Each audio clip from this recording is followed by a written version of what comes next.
My dad told me something when I was a little girl that I carried into every corporate job I ever had. You have to work twice as hard because you're Black. I took that into every office I walked into. Early mornings, late nights, weekends, away from my kids, and I called it dedication. What I know now is I wasn't working hard. I was running a childhood survival program in a grown woman's body, and it was slowly breaking me down. Child psychologist Dr. W. Hugh Missildine spent decades studying adults and found that the survival patterns we develop in childhood don't disappear when we grow up.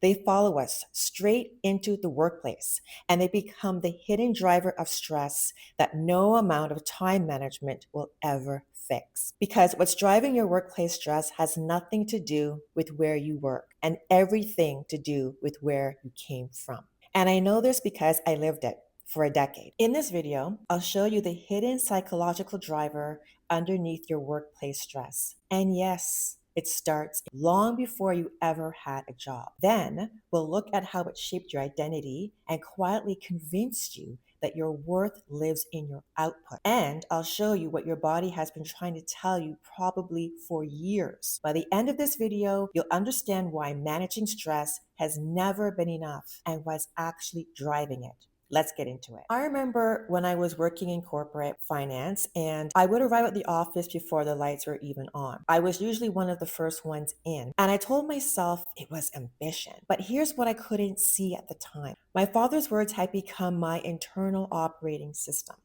Work twice as hard because you're Black. And what did this look like? Prove you belong. And in an industry where I was one of very few women of color, where I could look around the room I worked in and not find a single face that looked like mine, that internal operating system ran at full volume every day.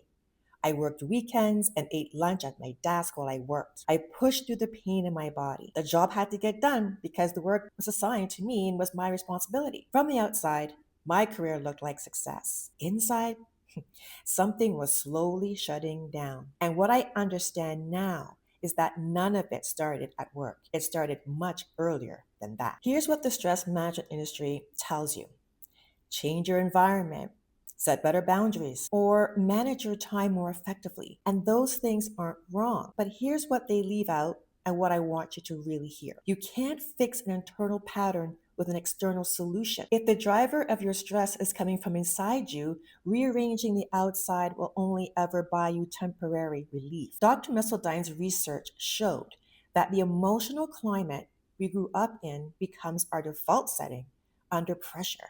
If love in your home felt conditional, if safety meant performing, achieving, being the good one, the responsible one, the one who never complained, your nervous system learned to use achievement as armor. And that armor is automatic. You don't choose to put it on.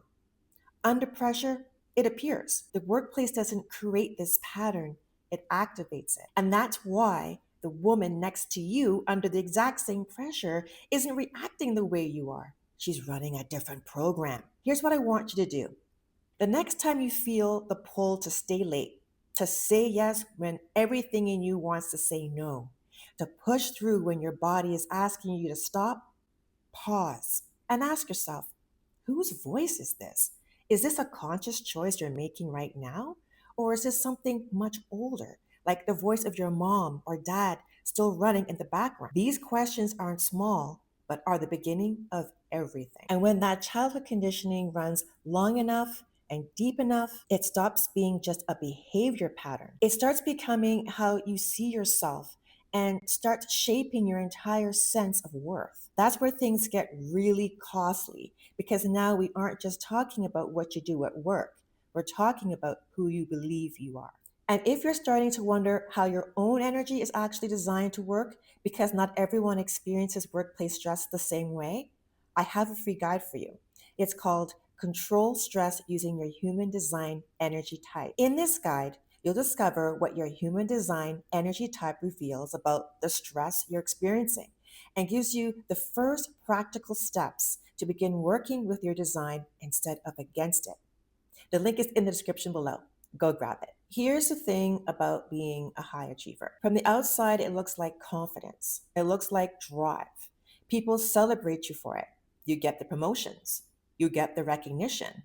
The pattern gets rewarded, and so it goes deeper. But underneath the achievement, there's a question that never gets answered no matter how much you accomplish.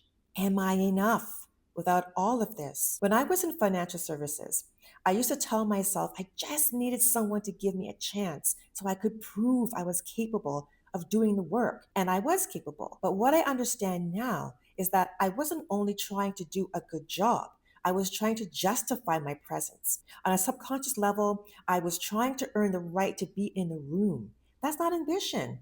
That's a wound wearing ambition's clothing. And it's exhausting in a way that no amount of sleep will ever fix. Why? Because it's not tiredness. It's the ongoing cost of never feeling like enough. Dr. Missildine identified this clearly. When a child's sense of worth becomes attached to performance, the adult they become can never truly rest. Because resting feels like falling behind. And falling behind feels at a very deep primal level like disappearing. Here's the truth that the productivity industry doesn't want you to know. You can't build sustainable success on a foundation of doubt, of self doubt. If your worth lives in your output, your nervous system will never experience safety, no matter how impressive the output is. The goal isn't to achieve less, the goal is to uncouple your worth from your productivity, to begin building a sense of value that exists independent of what you do, how early you arrive, and how much you produce. That uncoupling isn't a soft personal development concept.